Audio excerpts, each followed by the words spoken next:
Thought we'd start with a little OOTD this morning. Why are we in jeans? Just asking, not for a friend. I'm asking you as a friend. Why is she wearing jeans today? This sweater is from Joe Fresh. My Lunar Stones bracelet, Apple Watch, rando rings, and then my jeans are Guess. They're quite old, and these are my Roxy slides that I wear as slippers all day, every day. And I think we're gonna put on sweatpants. Like, why? She's just gonna be sitting here for the majority of the day as we know it. So we might change. Do you wear jeans when you work from home? Are you still doing just the leisure suit? I just feel like this is cute, but like, why? I also would like to know, are you someone like me who changes their clothes a lot? Because a couple people have mentioned that, like, you sure change your outfits a lot during the day. And I've always been like that ever since I was little, I think. So I'd be curious to know if you're the same.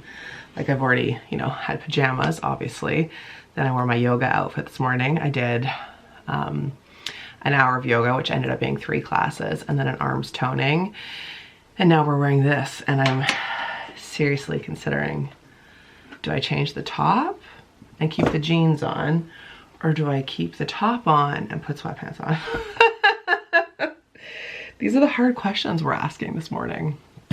It's a Wednesday, and it is, yeah, need that notebook. Spring break for Thomas. So he is home. Luckily, the unicorn is home today too. So very grateful for that. So they're downstairs hanging out, and I'm gonna do some work here in my office, some client work, and I have a couple chapters to read. One for my anthropology class, one for my psychology class, and then we have a major project for anthropology that isn't due for a month, but I've set myself a deadline. It's not due till the 16th, but I've set myself the deadline, I think, of the 1st, April 1st, just so that it's not cutting into like final exams and other classes, if that makes sense. Anyway, I think today, sort of the theme asks, because I asked you recently what kind of videos you'd like to see, and there was a lot of questions about school. So I thought we could talk about like what I'm taking, why I'm doing this, how it's going, all those kinds of things. Actually, maybe I'll just quickly pop that online and see if we get any questions. I've been using this free app called Threads so that I can have automated captions on my Instagram, because I had a very nice marathoner message me and make the point of like, not everybody can hear. I was like, including my son, so I should have captions. So I'm gonna put that up on my Instagram right now, and then if you ask any questions on this, I'll answer them, but if not, I'll just kind of like chit chat throughout the day. That's today. Anything else to report right now? No, I'm gonna do this before I forget. I promise we'll move a little bit today, but this is where we're sitting right now. Should we do like a jeans update? No, still in them, just haven't moved. Okay, so I posted on my Instagram, which is @redheadmare, and I also posted in the Marathoner Facebook group, and Sue asked a few questions. How many sticky notes do you use in a day?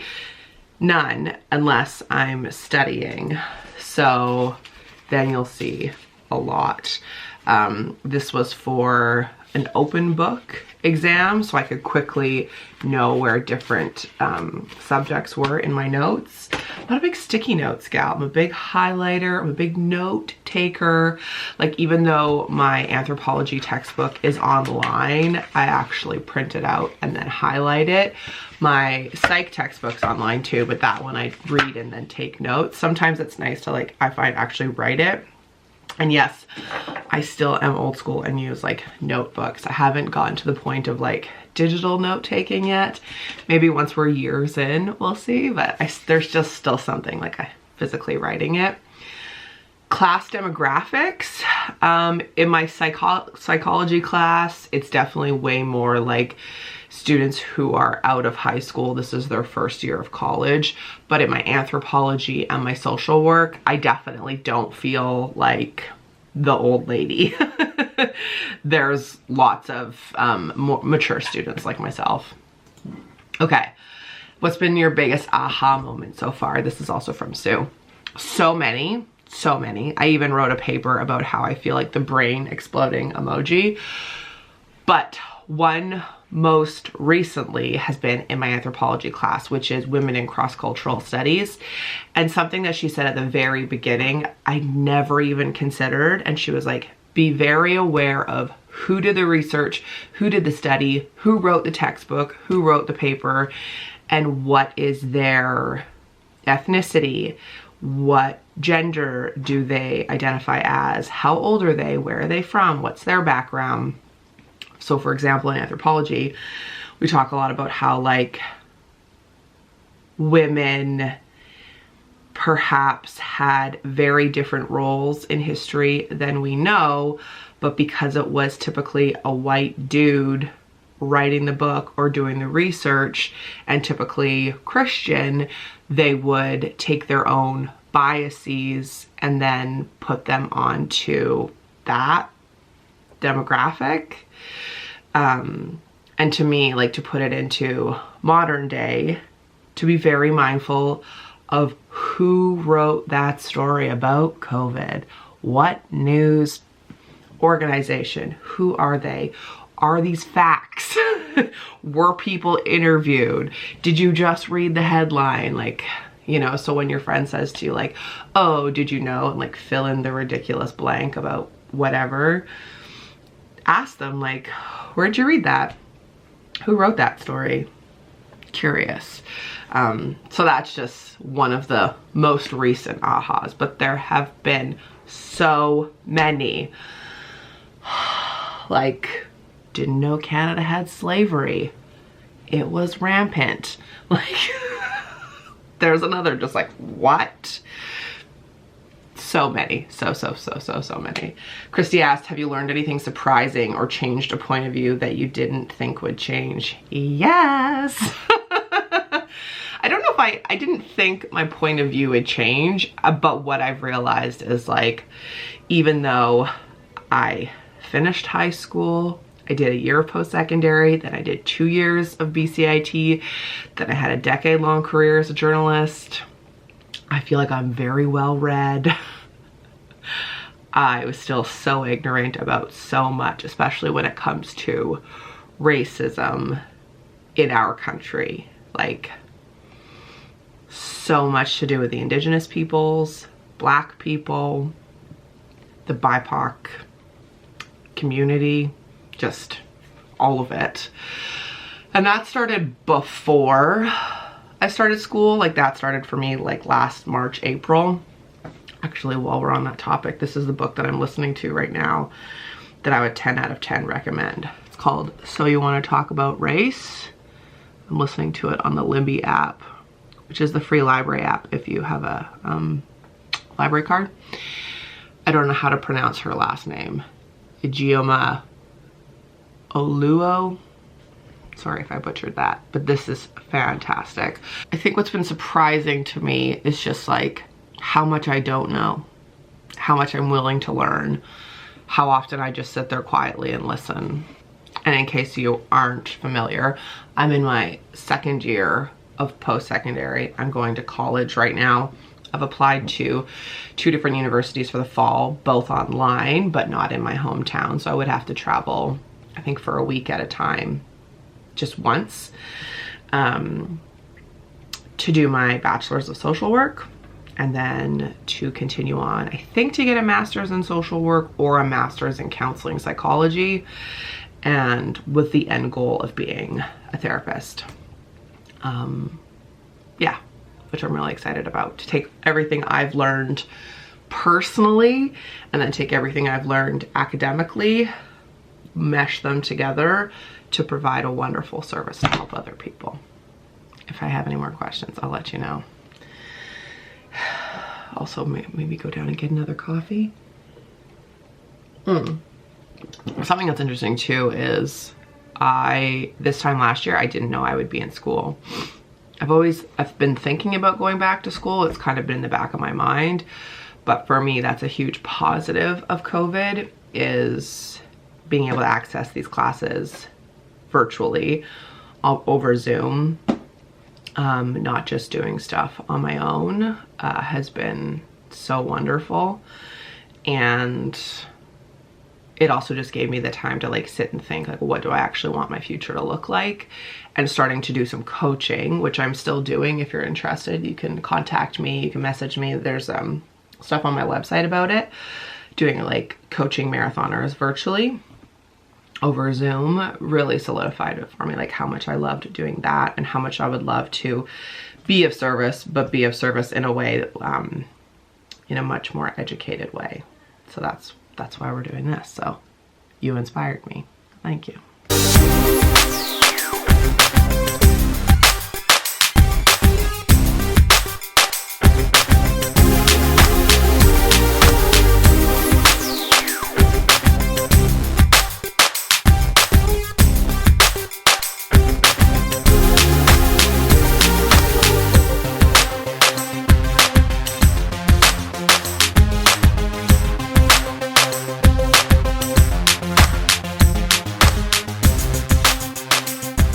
In here we have the juice.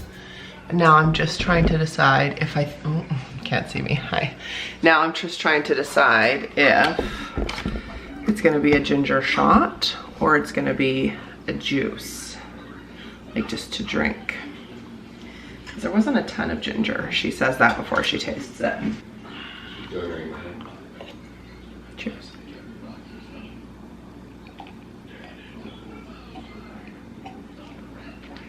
Oh no, that's shot worthy. Got a zing to it? Woo! You ready? Zinging. I'm ready. Isn't he lucky to be with me? Oh, I am. I'll try it. Day zing zing. Oh boy, this is fresh. Fresh from the. Oh, it's. You want some juice?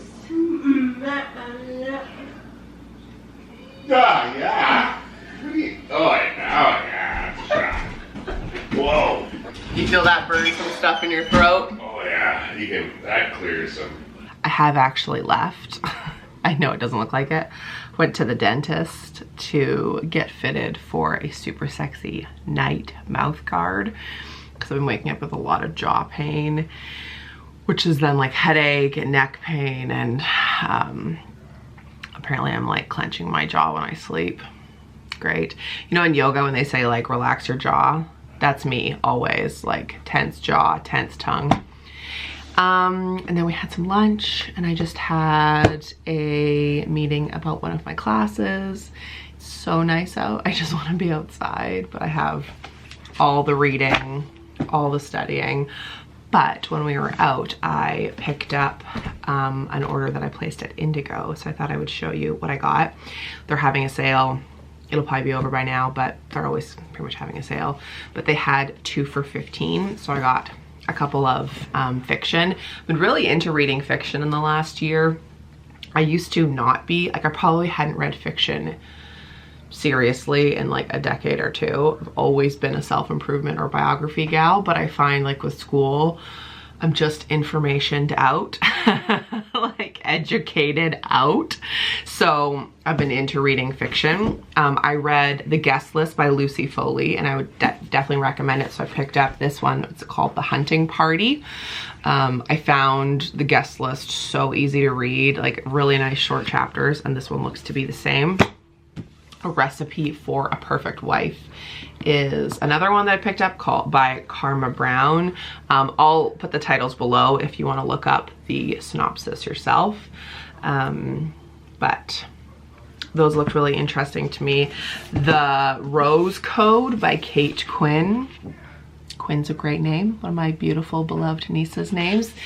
She also wrote, what is it? The Alice Network, which so many people have told me to read, which I haven't yet, but it is on my to read list. But this one I think was only $15 and it's like a hefty a hefty one. I did a big book purchase Boxing Day because one of my big goals for this year was to, excuse me, not talking to you, was to be on my phone less and to read more. And I can tell you that that has been a huge success. Having books at the ready, my screen time has gone down so much.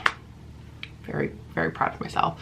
And that's why sometimes it's nice to just have like an easy book to pick up and read, not something that's like super intense and you need to like think about. I got enough of that going on here with school. And then I picked up Be Kind, Be Calm, Be Safe by Dr. Bonnie Henry and her sister Lynn Henry. If you are not from BC, Dr. Henry is our public health officer. She is the one who we have been looking to for all of the information and regulations and leadership during COVID for the last year. And her sister coincidentally came to visit right when things started happening last March. And this is like a behind the scenes look of what it was like for Dr. Henry, in her words, and then also in her sister's words, is how I understand it. But I haven't read it yet, but I'm really excited to. So picked up those 4. I already showed you what I'm listening to, so you want to talk about race, which I'm really enjoying. And then I'm reading, I usually have like a rom-com, chick lit, female author, easy read on my Kindle, because that's what I'll pick up in the middle of the night. If I can't sleep, I'll get up out of bed and read until I fall asleep again, but there's no blue light, you know, on my Kindle. And then I'm also reading a book about running and exercise. So just like a wide variety, if you will. Yeah. Oh, and then I also got asked a question, which I thought was really interesting, which was, how has being a student changed like my day-to-day and my routine? One thing I think it's really helped me with is scheduling, being more efficient, being more mindful of my time, and being way more protective of my time. I have been self-employed for almost 5 years. Next month it will be 5 years since I left my morning radio show job and basically left my broadcast career. And I just always made my own schedule. I never had anything that I had to do. It was always up to me, which I love and is very fitting for my lifestyle as a single mom. But it's nice to have some structure, to have days and times where I have to be in class, albeit sitting here at my desk. It's been really nice. And what I've done in the last year that's been incredibly helpful, instead of just having a massive to-do list that is never ending and you're always adding to it and you never have that sense of accomplishment, I have been much better at planning out my weeks and my days and using, I want to drop those. I've been using like an old-fashioned planner. I like the ones where you can see a week at a time. So what I do is like schedule out, you know, all of the tasks for the week. But, you know, I always knew I was going to read chapter 7 of my anthropology textbook today and chapter 12 of my psych textbook and have this meeting about my anthropology project. So then tomorrow I'll work on my anthropology project. But what I find is being more mindful and purposeful with what task I'm doing what day. I'm not thinking about tomorrow's tasks because it's not on my radar, it's not on my to-do. So it really has helped me feel like I have less to do, even though I don't. I have less to do in one day and it feels much more manageable. And then what it's also helped me accomplish, which I'm very proud of, is I've only had one day where I had to work after dinner and after Thomas went to bed. And that's like, that's my time. I need to wind down. I need to get off any kind of screen. I usually put my phone and my Apple Watch to bed once Thomas is in bed at 8. And I don't want to be thinking about school. Like, sleep is so imperative to our mental health and to my life. And so that has been a really big accomplishment for me, not having to work late into the evening. Some people may find that that's their best time. For me, it's my worst. Like, I don't do well working super late and then being able to just turn it off and go to bed. I'm much better during the day. I'm good till about like 3 or 4 and then I just get tired. So yeah, that's been a real, a big shift for me, is having more structure and then structuring my time as well with that, which I've really enjoyed. Am I going to take a break? I think we're gonna take a break and go for a walk, the three of us. I try to get a little fresh air and sunshine and exercise mid-afternoon, and then I'll come back to this.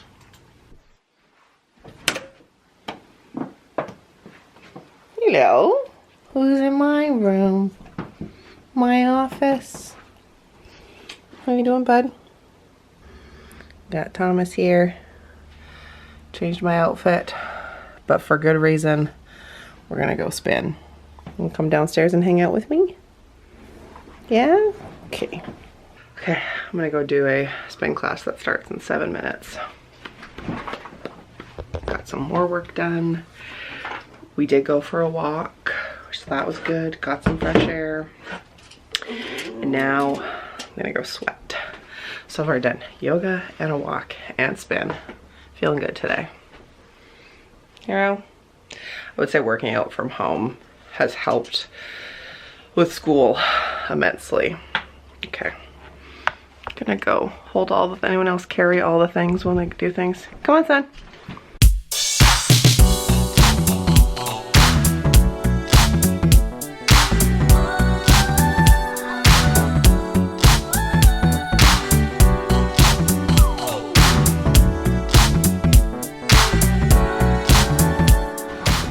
Did my spin class. It was incredibly hard. Came upstairs to dinner ready for me. It was salad and chickpeas, so I didn't show you because you've seen it many a salad. It wouldn't be a vlog without a salad. And can I help you? What would you like? Sure, go for it. Yeah, cool. Whatever you want. It just made me think of one thing that I haven't mentioned about being back in school, and that is I would not be in school if I did not have such a supportive partner.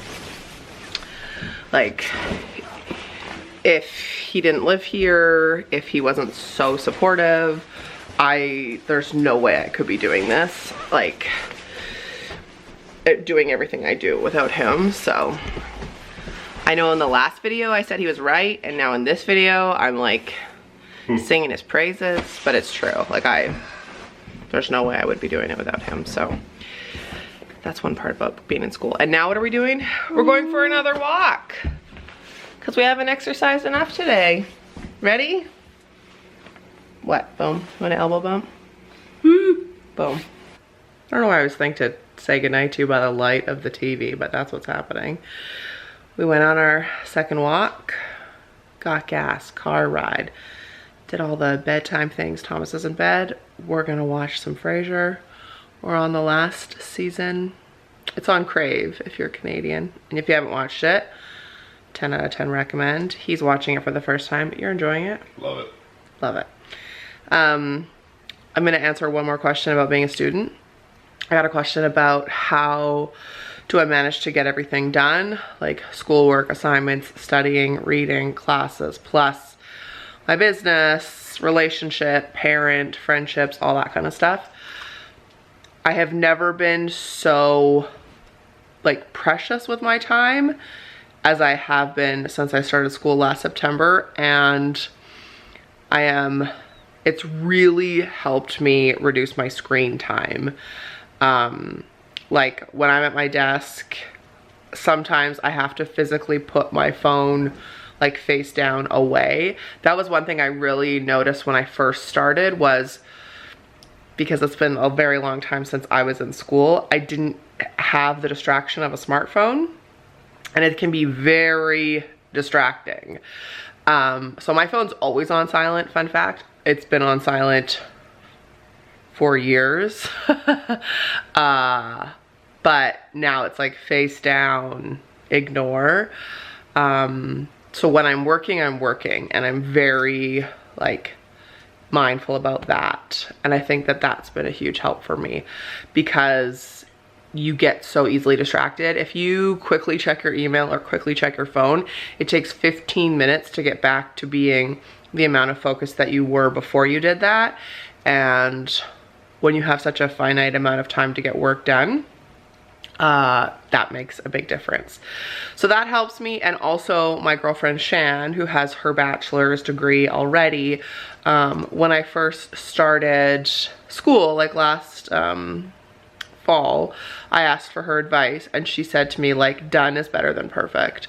So being like very mindful of just finish the assignment, just finish the exam, just finish the essay, do it to the best of your ability, but you could spend so much extra time like editing, re-editing, overthinking, changing things, and that has been a huge, huge, huge help to me.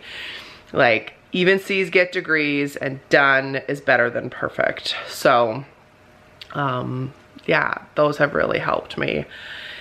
And like I said earlier today, being a mature student, I just don't have as much time as I would have before to spend on things. So when I do set aside time to do stuff, I'm very focused and I just get it done.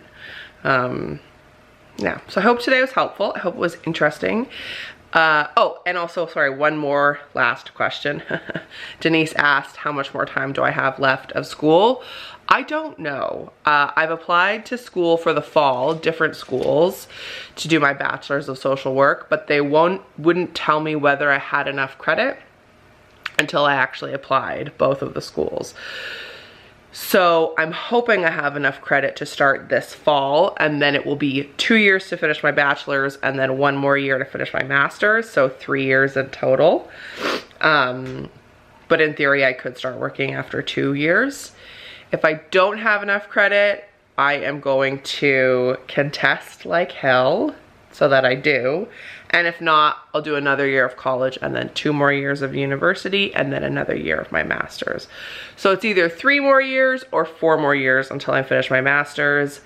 But one thing I really like about a degree in social work is you can work in the field with your bachelor's before you have your master's. So thank you for saying that you wanted to hire me, Denise.